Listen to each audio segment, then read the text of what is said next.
Donc, en guise d'introduction, j'aimerais vous présenter un certain nombre de données relativement générales sur l'utilisation des médias sociaux, d'abord dans le monde, puis plus spécifiquement au Québec, dont le CEFRIO mesure l'utilisation du numérique depuis 25 ans. Donc le plan de la présentation va commencer donc par un panorama international sur l'évolution récente des médias sociaux dans le monde, et ensuite une partie sur les médias sociaux au Québec, à la fois du côté des citoyens, d'utilisation par les particuliers et d'utilisation par les organisations, les entreprises, notamment les PME.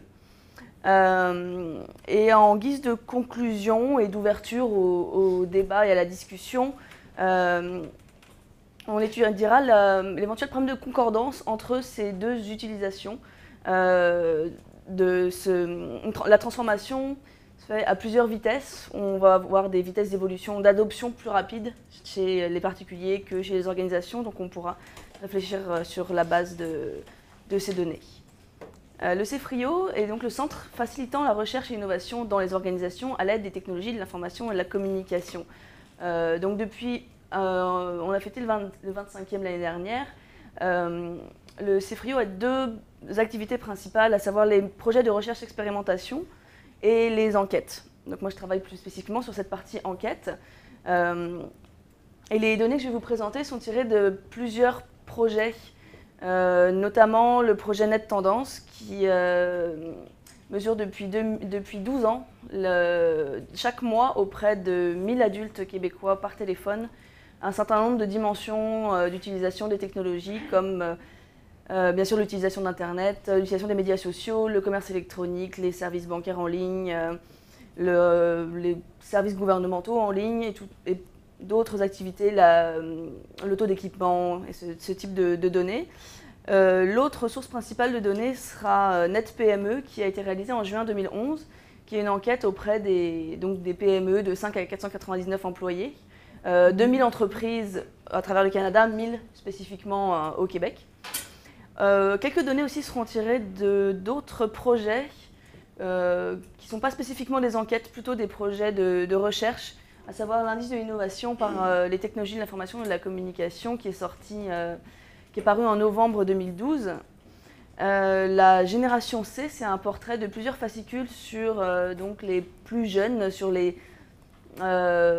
disons que les personnes de 15 à 25 ans environ, et leur utilisation plus spécifique donc, de ces technologies. Et un autre projet aussi, Web 2, de l'expérimentation à une approche intégrée en matière de Web 2.0, qui a fait une douzaine d'études de cas d'utilisation des médias sociaux par les organisations privées et publiques. Donc comme je vous disais, tout d'abord, un rapide panorama international, puisque pour compléter les quelques données au niveau du Québec, j'ai intégré un certain nombre de données secondaires sur les médias sociaux à travers le monde. Je ne sais pas si vous avez déjà vu passer, à l'origine c'est un GIF animé que j'ai reconstitué ici, qui montre l'évolution 6 mois par 6 mois depuis juin 2009 des médias sociaux dans le monde. Plus spécifiquement, en fait, les couleurs que vous voyez, c'est l'évolution du trafic, d'après les sources de Alexa Traffic Data. Donc chaque couleur est le réseau dominant en matière de trafic, non pas en matière d'abonnés ou d'utilisateurs, mais vraiment bien de trafic Internet. 6 mois par 6 mois, on voit que le nombre de réseaux dominants diminue au fur et à mesure pour arriver en décembre 2012 à un monde relativement bleu. Et à l'exception de la Russie, la Chine qui se distinguent, mais Facebook, en matière de trafic, domine la plupart des pays utilisateurs de médias sociaux dans le monde. Et ce qu'on voit sur les chiffres, si vous voulez regarder plutôt en détail les sources, Alexa Traffic Data pour celle-ci, Marketer, Wikipédia donne cette classification en matière d'utilisateurs. On a Facebook qui a dépassé le milliard. Il est suivi par Tencent qui, avec Qzone et Weibo, sont 3 sites chinois, donc où Facebook est interdit, qui à eux seuls, du fait de la population, suffisent à se placer dans les 10 premiers, même s'ils sont présents nulle part ailleurs. Sinon, que des sites américains, à l'exception de Skype qui est estonien. mais qui sont en tout cas estoniens. Et c'est en creusant, je pensais que c'était américain aussi. Ils sont d'origine estonienne, c'est pas impossible que ça ait changé. La plupart des sites sont américains, donc on a Google+, qui se place quand même 4e en matière de nombre d'utilisateurs. Twitter, LinkedIn, Instagram, relativement récent, à peine 2 ou 3 ans, qui a déjà rejoint 100 millions d'utilisateurs. Une notion qui est intéressante aussi, c'est donc bien sûr les comptes abonnés, mais aussi les utilisateurs actifs. C'est par exemple ce qui est parfois reproché à Google+, c'est d'avoir beaucoup d'utilisateurs parce qu'il y a eu un effet de mode et puis parce que souvent c'est obligatoire d'avoir un compte Google+, pour certaines activités, et d'avoir moins d'utilisateurs actifs, donc on a la moitié.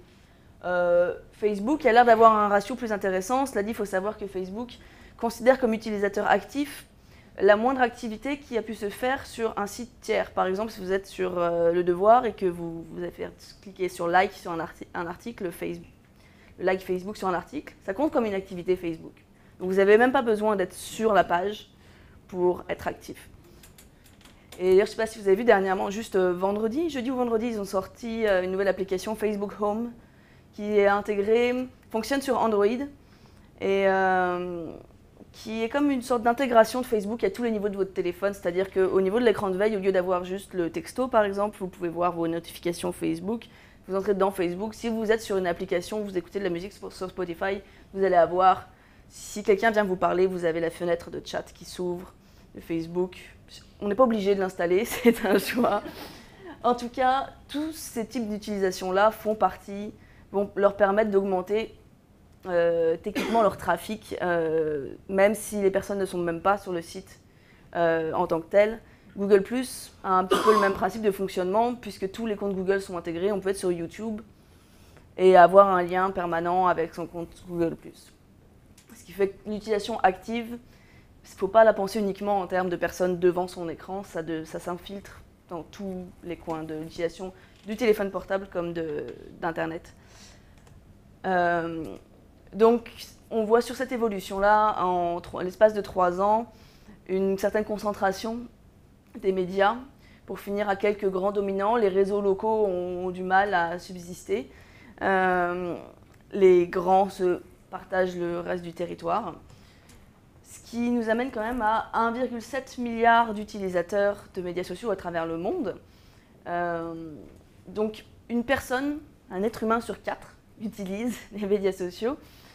Et parmi les différents pays, le Canada, d'après eMarketer, se place 2e plus grand utilisateur de médias sociaux dans le monde en 2012. En 2011, il était premier. Maintenant, il est juste derrière les États-Unis.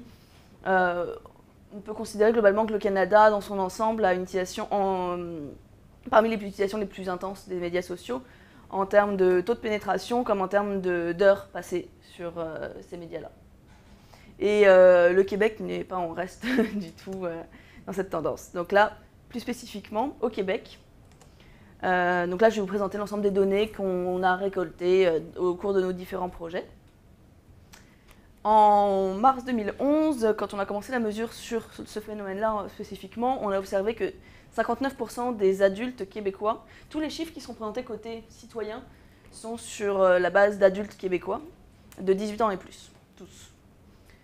Et de l'autre côté, au niveau des organisations, la plupart du temps, on parlera de PME de 5 à 499 employés, au Québec toujours. Donc on observe une évolution d'une année à l'autre. Sur 2013, de mémoire, on a eu les chiffres très récemment, ça continue, la progression continue à peu près à la même vitesse. C'est sûr que le boom, le début, s'est fait plutôt autour de 2008-2009, où on est passé de presque zéro à des taux très élevés. Et donc là, on a 59%, presque 64% maintenant, donc presque 2 adultes sur 3 qui utilisent les médias sociaux, au moins un d'entre eux. Le premier étant, sans grande surprise, donc Facebook, avec un adulte sur 2 qui l'utilise. Il est suivi de YouTube, donc pas forcément en termes de compte, mais d'utilisation. Google+, un adulte sur 5, suivi de Twitter et LinkedIn à égalité.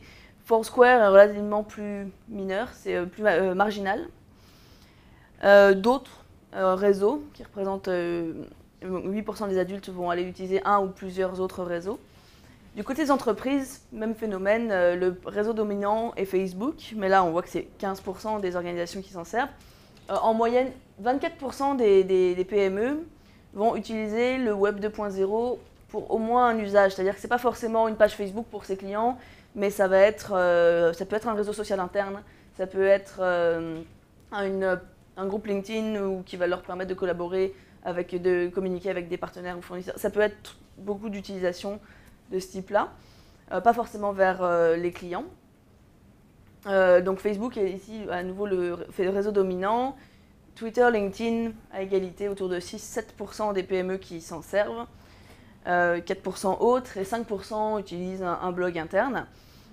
Du côté citoyen, on a aussi mesuré la durée d'utilisation de chacun des réseaux par semaine. C'est bien sûr très subjectif, il y a des personnes qui vont considérer qui vont compter uniquement l'utilisation très active où ils postent quelque chose, d'autres où c'est plus de la consultation du chat, mais ça donne quand même un ordre de grandeur intéressant des réseaux entre eux. Et à ce titre, Facebook est en moyenne utilisé par 6 heures par semaine par ses utilisateurs. Presque la même chose pour Google+, à 5,6 heures. Quand on a publié les résultats que vous avez sur le fascicule qui a été déposé, c'est des chiffres pour Google+, qui ont beaucoup étonné, étant donné que la plupart des gens connaissent personne qui s'en sert. On a reposé la question cette année en précisant bien le contenu, la signification de Google+, le réseau social. On a des taux encore plus élevés. Alors, ce que ça signifie, c'est peut-être pas effectivement qu'il y ait une utilisation aussi active que celle qu'on entend sur Facebook. Peut-être que les gens confondent Google+ avec d'autres outils Google, encore, comme quand vous avez la barre, vous avez plus, puis là vous pouvez dérouler, vous avez vidéo, etc. Mais dans la mesure où Google a l'intention son objectif est justement d'intégrer tous ces outils-là, finalement, ce que ça signifie en termes de trafic pour les outils Google revient au même si les gens ne sont pas spécifiquement sur cette page Google+, ils utilisent quand même le chat, qu'on soit sur Google+, ou Gmail, c'est le même chat. Ils utilisent quand même de la vidéoconférence, ils vont faire des liens avec les articles. Donc même si on n'entend peut-être pas cette utilisation comme pour être sur la page d'autres sites, c'est certain qu'il y a au niveau des outils Google une progression. Et on mesure aussi de près l'utilisation des médias sociaux à travers un appareil mobile. Et donc là, c'est un adulte sur 5 qui va se connecter à un réseau depuis une tablette ou un smartphone ou un baladeur numérique. Les médias sociaux, c'est aussi un outil de communication important. Un outil qui peut être utilisé donc, par les PME dans leur stratégie de communication et de marketing. 14% des PME utilisent le Web 2 pour cet usage-là, 15% dans leurs relations avec les partenaires et fournisseurs et 10% pour une communication interne entre leurs employés. Un taux qui est significativement plus faible au Québec que dans le reste du Canada. Au niveau des citoyens, on mesure un certain nombre de modes de communication, le téléphone, courriel, les textos et les médias sociaux. Et à l'intérieur des médias sociaux, on a distingué la messagerie privée, des posts qui vont être publics ou semi-publics sur les différents réseaux. Et ce qu'on observe, c'est un usage bien plus important dans un cadre personnel, donc pour communiquer avec la famille ou les amis, des médias sociaux. Donc un adulte sur 3 à peu près, 35%, citent les médias sociaux comme un de leurs principaux modes de communication dans un cadre personnel, mais c'est seulement 7% dans un cadre professionnel. On s'en doute, l'utilisation des médias sociaux pour communiquer au travail n'est pas forcément encore quelque chose de très répandu, voire totalement condamné.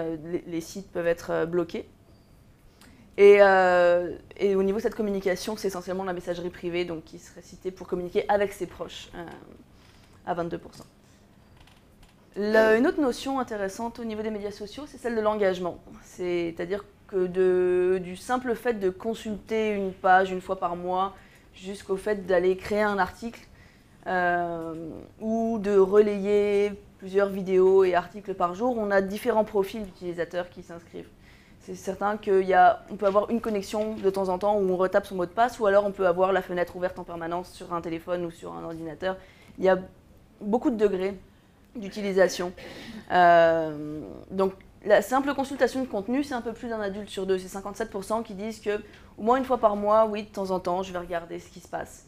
53% qui maintiennent un profil actif, donc qui vont de temps en temps mettre à jour leurs informations, poster un statut. 45% qui relaient du contenu, s'ils voient un article intéressant, ils vont le diffuser.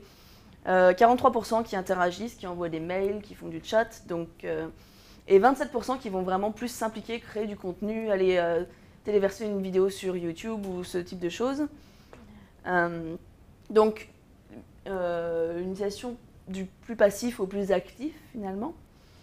Une étude Nielsen en 2012 a mesuré le taux d'engagement, a remarqué que de plus en plus les médias sociaux s'activent quand il se passe par exemple des événements sportifs à la télévision. C'est-à-dire qu'ils mesurent le multitasking, l'utilisation de plusieurs plateformes en même temps. Très souvent, on va regarder la télévision tout en achetant quelque chose avec son téléphone et on peut regarder quelque chose sur l'ordinateur portable.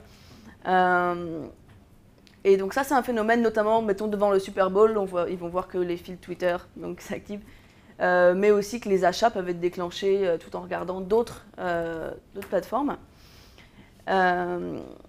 Et une autre dimension en matière d'engagement, c'est le fait de suivre une page, un groupe d'une marque ou d'un ministère, d'un organisme social, de son arrondissement, d'une personnalité. Et donc 40% des adultes, là toujours sur une base adulte, vont suivre activement ce type de page ou de groupe. Donc du côté des organisations, on peut se demander quelle proportion des organisations ont effectivement ce type de pages qui vont intéresser les utilisateurs de médias sociaux. D'après le rapport que j'évoquais au départ de l'indice de l'innovation par les technologies de l'information et de la communication, qui n'est pas centré sur les médias sociaux, mais qui les mesure.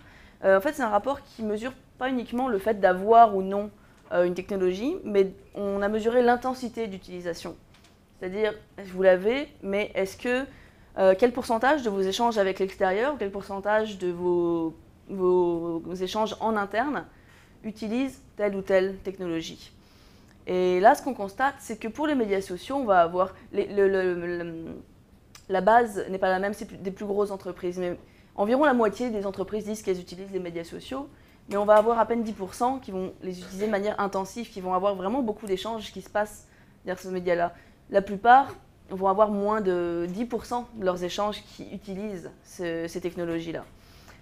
Donc la grande majorité des entreprises qui utilisent les médias sociaux, pour celles qui l'utilisent, n'en font qu'une utilisation très limitée. Et encore une fois, c'est un taux qui est inférieur au Québec, significativement inférieur au Québec par rapport au reste du Canada. Pourtant, on note les études commencent à se multiplier pour montrer des effets bénéfiques en interne de l'utilisation de médias sociaux. Et donc là, c'est une étude, j'en ai pris une, on peut en trouver d'autres, donc de Baylor University, qui note dans une entreprise de 22 000 employés, où ils ont testé l'implantation d'un réseau social interne. Ce qu'ils ont remarqué, c'est que l'implantation de ces médias permettait un meilleur engagement dans l'organisation, une meilleure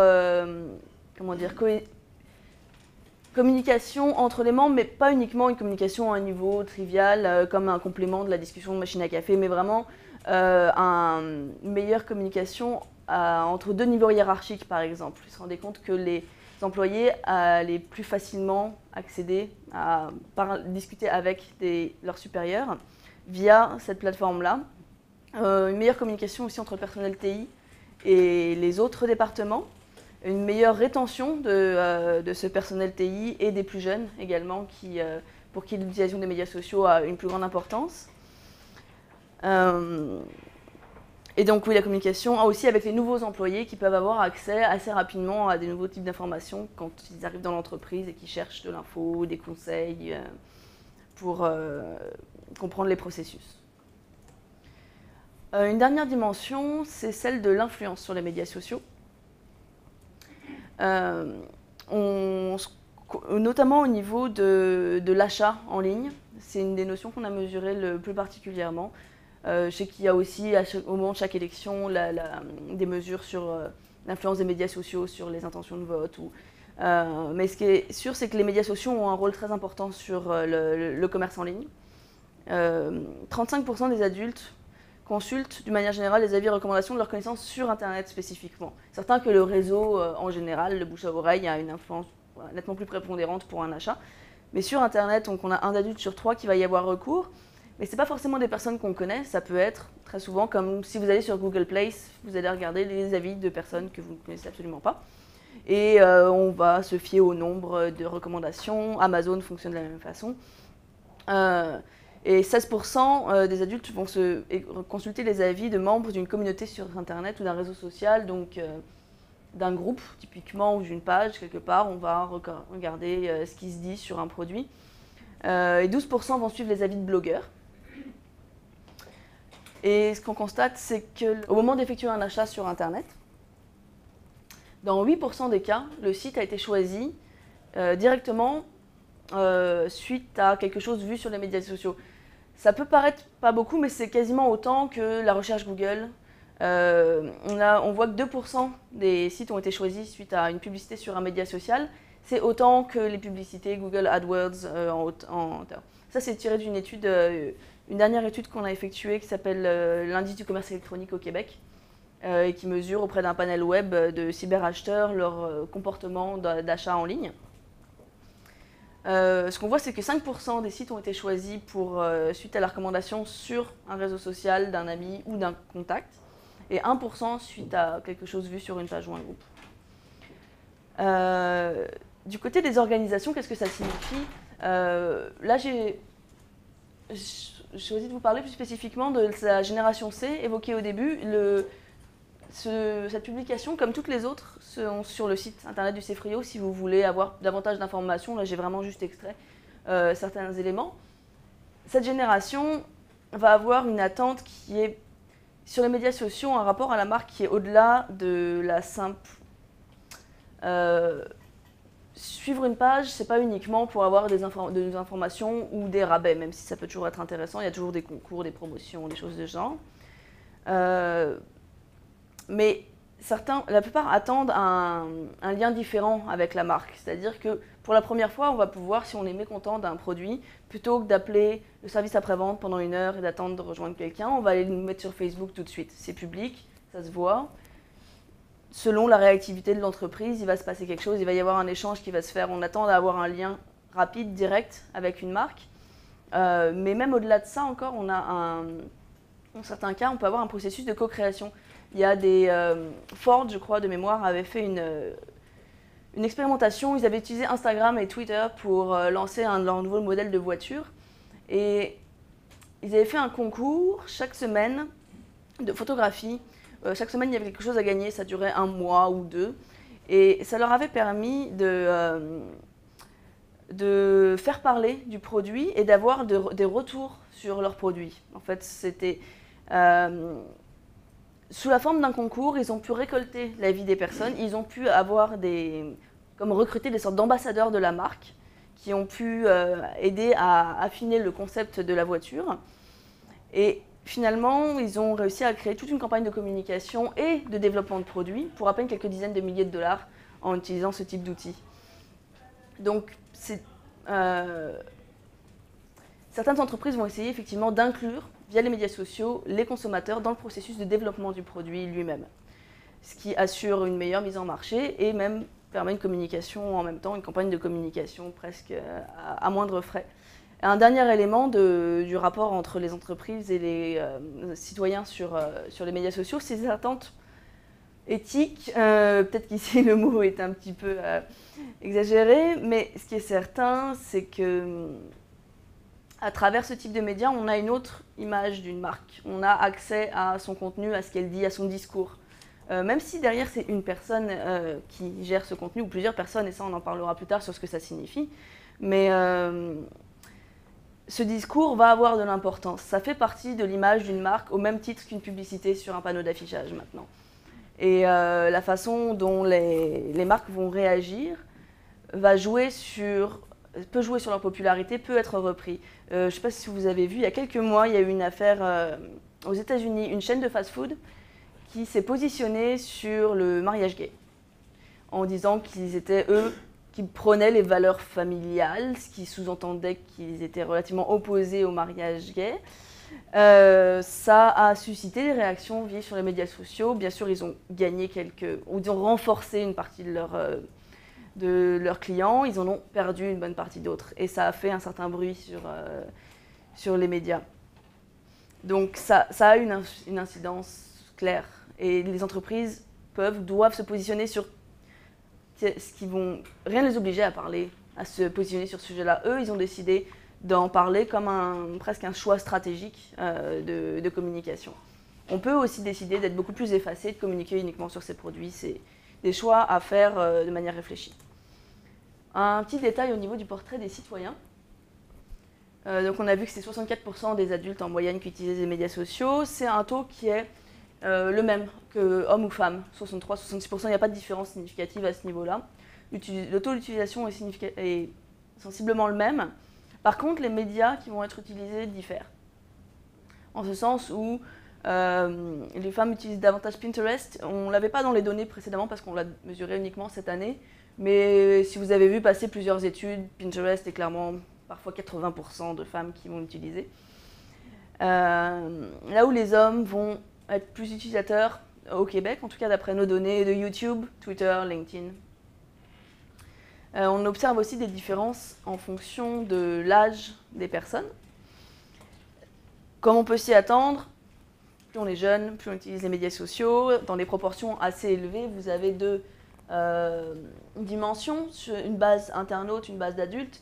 C'est sûr que l'écart se creuse sur une base adulte parce que la plupart des personnes après 65 ans, et notamment après 75, vont avoir une utilisation d'Internet qui est très faible, donc ça se répercute sur l'utilisation des médias sociaux. Mais même parmi les internautes, parmi les personnes qui sont sur Internet, on a encore une baisse entre les plus jeunes et les plus âgés. Donc avec des taux qui arrivent presque à saturation finalement chez les plus jeunes, ce qui fait que la marge de progression en ce moment est relativement limitée, voire stagne, puisqu'on est déjà à 9 adultes sur 10. Mais on observe une augmentation qui est pour l'instant assez limitée, mais qui devrait se poursuivre effectivement, donc d'un certain entre guillemets rattrapage chez les autres tranches d'âge de l'utilisation des médias sociaux, où là on a une marge de progression qui est réelle. On a aussi une différence de... Certains médias sont privilégiés selon l'âge. Ainsi, les plus jeunes, les 18-34 ans, vont davantage utiliser Facebook, Twitter et YouTube. Là où les 35-44 ans vont être les plus grands utilisateurs de LinkedIn. Pour les autres tranches d'âge, on n'a pas vraiment de site qui se démarque, en tout cas pas parmi ceux qu'on a mesurés. Peut-être qu'il y a un marché à prendre sur un réseau social spécial senior qui fonctionnerait très bien, je ne sais pas si vous avez des idées. Il en existe peut-être, en tout cas on n'a pas encore vu ça émerger suffisamment pour le mesurer. Si vous connaissez quelque chose, on est preneur. Et au niveau des organisations, à nouveau, évidemment, on va avoir des différences selon leur profil. Ici, si on regarde juste la taille et le secteur, on pourrait croire que les plus petites entreprises sont les plus dynamiques et vont être les plus actives, mais il faut bien se dire que ça demande des ressources pour aller sur les médias sociaux, ça demande du personnel. On n'a pas forcément le temps, le moyen d'avoir une personne qui prend la moitié de son temps pour regarder le contenu. Finalement, c'est à partir de 50 employés qu'on a une utilisation assez importante au niveau de la communication du marketing vers l'externe. Et en interne, ça prend encore plus de... c'est au-delà de 250 employés qu'on a une utilisation qui se démarque vraiment du reste. Comme je vous citais l'exemple tout à l'heure de l'étude, c'était auprès d'une entreprise de 22 000 employés. Un réseau social interne, si on veut le mettre en place, son propre réseau social interne, c'est comme un intranet, ça prend des moyens considérables. On peut aussi, puis certaines entreprises vont utiliser Google+. C'est vrai que Google+ a un certain succès auprès des entreprises. Mais dans tous les cas, ça prend un minimum de connaissances et de temps pour l'implanter. Et bien sûr aussi d'un besoin et d'une volonté de la direction, une certaine ouverture aux médias sociaux. Et puis, bien sûr, significativement inférieur chez les 5 à 9 employés, où on peut se demander, étant donné leur besoin de communiquer via plus que le face-à-face. Et on a des différences selon le secteur. Les entreprises de l'industrie de l'information et de l'industrie culturelle sont celles qui utilisent le plus les médias sociaux à l'interne comme à l'externe. Et en communication marketing, on a aussi les entreprises du commerce de détail qui se démarquent. Donc, sans grande surprise, effectivement, c'est selon le besoin et peut-être aussi une certaine ouverture aux nouvelles technologies en général qui vont faire que l'utilisation est plus ou moins importante. Donc, en conclusion, une grosse conclusion, en fait, plus une synthèse autant qu'un certain nombre de questions que je vous invite à réfléchir ensemble sur différents niveaux qui correspondent à plusieurs champs que le CEFRIO étudie, et on a des projets qu'on espère voir démarrer bientôt au niveau de ces différents domaines, parce qu'il y a effectivement encore beaucoup de problématiques à aller creuser. Une qui n'a pas vraiment été évoquée au cours de cette présentation, c'est celle de la relation élève et professeur, que ce soit au niveau de l'école primaire jusqu'à l'université. On constate qu'il y a une adoption très jeune des médias sociaux. Il y a des médias spécialisés, il y a des médias sociaux spécialisés pour les pré-ados. Techniquement, normalement, ils n'ont pas le droit d'être sur Facebook avant 13 ans, mais c'est certain que c'est facile à contourner de dire oui, j'ai plus de 13 ans. Les parents vont essayer, dans la mesure du possible, de surveiller cette utilisation, d'être amis avec eux sur Facebook pour savoir ce qui s'y passe, mais ils ne sont pas toujours les plus à même de comprendre, et puis on ne peut jamais tout mesurer. Donc l'adoption est là, c'est certain. Qu'est-ce que ça signifie au niveau du rapport à l'éducation? Est-ce que c'est quelque chose qu'on doit bannir et fermer tous les réseaux? Est-ce que c'est quelque chose qu'on peut utiliser pour communiquer avec les élèves, pour communiquer avec les parents d'élèves? Il y a 3 ans, j'avais travaillé sur un projet ici à l'Université Laval en recherche. On était allé en Abitibi, à Lassar. On a fait un certain nombre de rencontres là-bas sur l'utilisation d'Internet en général. On a rencontré une directrice d'école qui nous parle de sa politique de sensibilisation aux réseaux sociaux. Elle dit que ce n'est pas du tout quelque chose qu'on a reçu, ce n'est pas une instruction qui est arrivée du provincial, c'est une politique qu'ils ont décidé de mettre en place parce que c'était un établissement avec des élèves à difficulté, c'était au secondaire si je me souviens bien. Et il y avait quelques cas de raquettes, de violence, etc. Et ils voulaient suivre de près l'influence notamment de Facebook sur les rapports sociaux entre les élèves. Ils se sont rendus compte par exemple à un moment d'un cas de lynchage sur Facebook qui a donné lieu à une violence physique à l'école. Qui a fini avec une hospitalisation de la jeune fille. Donc c'est ce genre d'événement-là où il ne s'agit pas du tout de tirer la sonnette d'alarme et de dire que c'est problématique, mais de dire il faut qu'on le surveille, il faut qu'on sache ce qui s'y passe. Et ça peut être intéressant d'expliquer à un ado que ce qui se dit sur Facebook, c'est pas complètement anodin, qu'un profil ne devrait pas être ouvert et public, qu'une photo avec un profil non verrouillé peut être vue par n'importe qui. Là, on pense aussi à tous ceux qui s'intéressent à la question de la cyberpédophilie sur ces réseaux-là. Une bonne partie des adolescents ne verrouillent pas leur compte, adolescents ou des personnes en général. Donc, ils se sont dit, peut-être ça peut être intéressant de faire des ateliers, de trouver des techniques pour sensibiliser les jeunes à ce que ça signifie, sans du tout le bannir, mais d'essayer de communiquer avec eux sur ce sujet. Et puis éventuellement d'utiliser ces réseaux pour d'avoir un rapport plus proche comme, de services sociaux presque avec ces élèves-là. C'est-à-dire que s'ils voient un élève dont ils savent qu'il est en difficulté, qu'il est absent depuis quelques jours, que les parents ne sont pas plus joignables que lui, parfois ils arrivent sur Facebook plus à les rejoindre ou à voir au moins où il est, où il se situe. Et on peut même imaginer aussi, et je sais que c'est sûr que certains professeurs commencent à tester des possibilités d'utilisation des médias sociaux pour l'apprentissage en ligne. Pour avoir été à l'Université Laval, je sais qu'il y a tout un système, toutes les universités ont un système de forums où on demande aux étudiants d'échanger sur des débats. Et les étudiants le font, mais c'est certain que l'intensité de débat et d'échange et la rapidité n'est pas aussi haute que sur Facebook, où là, ça va fuser assez rapidement.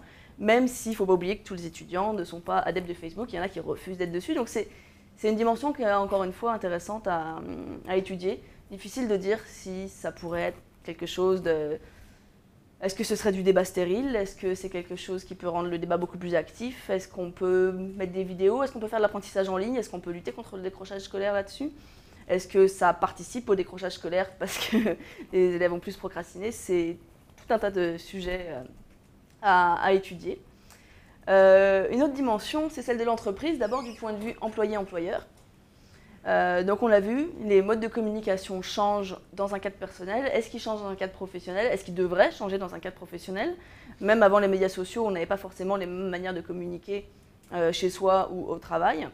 Mais il peut y avoir une attente. En fait, il y a une attente.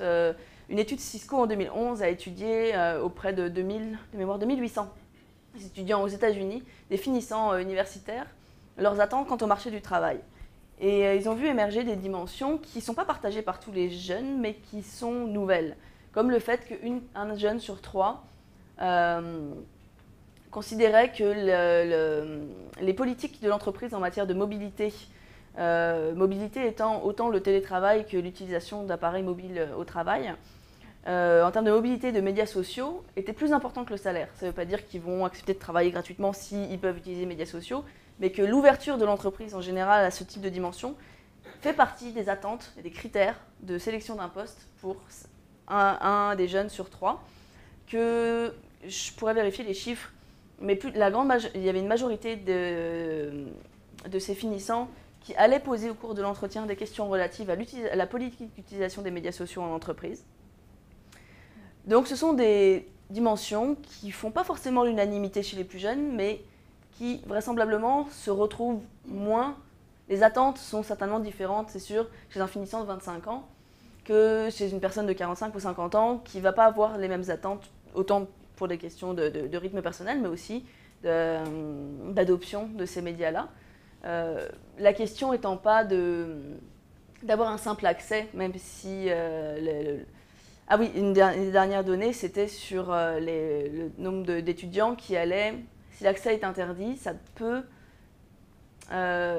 ils vont soit être amenés à reconsidérer l'acceptation du poste ou essayer de détourner clairement l'interdiction pour avoir accès de toute façon à ce type de médias. Donc pour l'employeur, qu'est-ce que ça signifie? Ça signifie qu'il faut faire des choix, que si on décide d'ouvrir, il faut se doter de préférence d'une certaine politique interne, de balises, pas de vérification. Il s'agit juste de dire qu'est-ce qu'on fait avec ça. Pas juste pour la simple consultation par l'employé, mais vraiment si on veut s'en servir comme un outil de communication interne, comment est-ce qu'on fonctionne, si on veut s'en servir comme un outil de communication externe aussi, qui s'en occupe, quelle est la responsabilité de la personne qui va poster quelque chose au nom de la compagnie. Un guide a été élaboré au cours de ce projet-là, qui s'appelait « Gestion des risques et enjeux juridiques ». Il est consultable aussi sur le site internet. Donc ça, c'est un livre blanc en fait, qui a été effectué par un de nos chercheurs associés qui détaille en longueur toutes les implications juridiques de l'utilisation des médias sociaux et puis qui donne des conseils pour établir une charte en matière d'utilisation de ces médias-là. Donc des questions intéressantes à se poser pour l'employeur, étant donné le potentiel de rétention d'employés que peuvent avoir les médias sociaux, et le potentiel d'innovation aussi suite au meilleur échange, ou aux nouveaux échanges et aux nouvelles communications qui peuvent avoir lieu avec ces médias.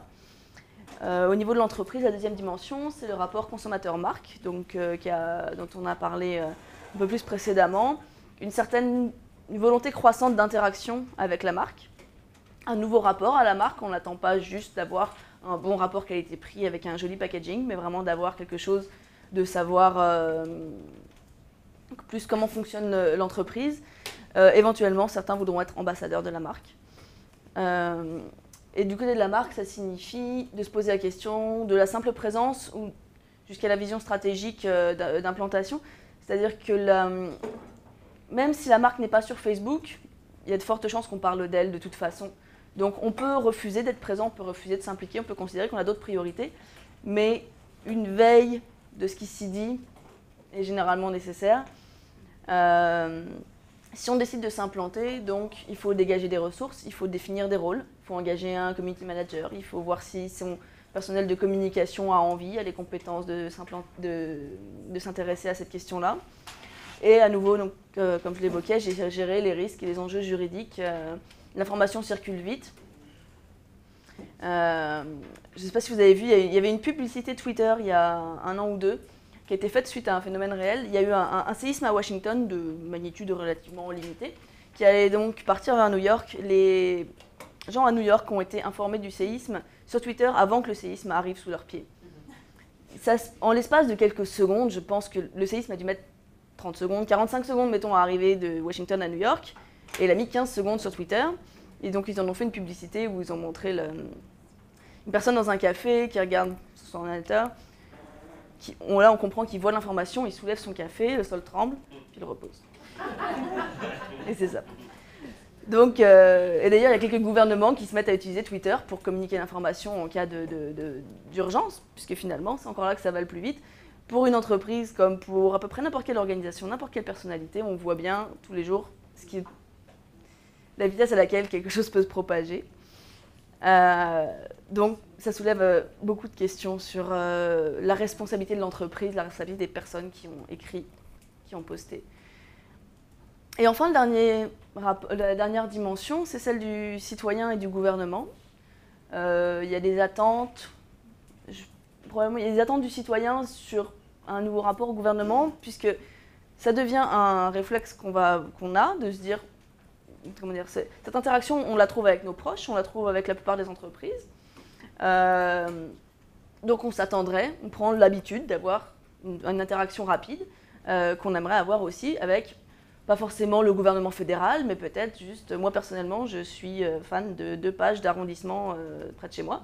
Et c'est comme ça que j'apprends qu'il y a une piste cyclable qui est en train de se construire ou des choses comme ça. Ça peut être ce genre de choses-là.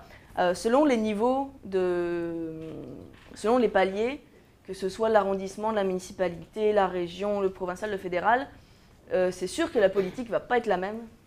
Les besoins ne sont pas les mêmes, les attentes sont différents, mais il faut avoir une réflexion à ce niveau-là sur qu'est-ce qu'on veut atteindre, sachant qu'une bonne partie des citoyens vont avoir des attentes et aimeraient pouvoir interagir plus facilement avec le gouvernement, accéder plus rapidement à l'information. Ça peut servir aussi pour favoriser l'engagement citoyen. Je sais que certaines villes permettent de... Si on voit un trou dans la chaussée, on photographie, on l'envoie. Au bout d'un moment, quand il y a plusieurs photos, un trou ou un feu qui ne marche pas, ou des choses comme ça, on renvoie l'information automatiquement à la municipalité qui peut ensuite aller effectuer les travaux. Ce qui est beaucoup plus rapide que ce qui, comment dire, favorise la participation, l'engagement citoyen par rapport au fait de devoir rentrer chez soi, appeler, attendre. Là, c'est directement envoyé. Il y a aussi toute la question des données ouvertes.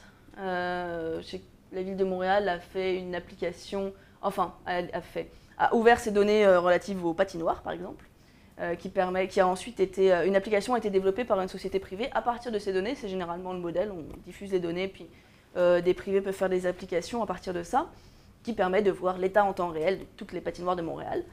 On peut sûrement faire d'autres choses. Et un peu plus loin, en matière de e-government, encore une fois, notre responsable de veille à l'interne de CEFRIO a creusé longuement la question. Il y a beaucoup de données qui sont disponibles sur le blog. Il n'y a pas vraiment encore tant de bons élèves que ça au niveau international, au niveau du e-government. Singapour, par exemple, est très avancé sur l'utilisation des médias sociaux. Le Québec, moins.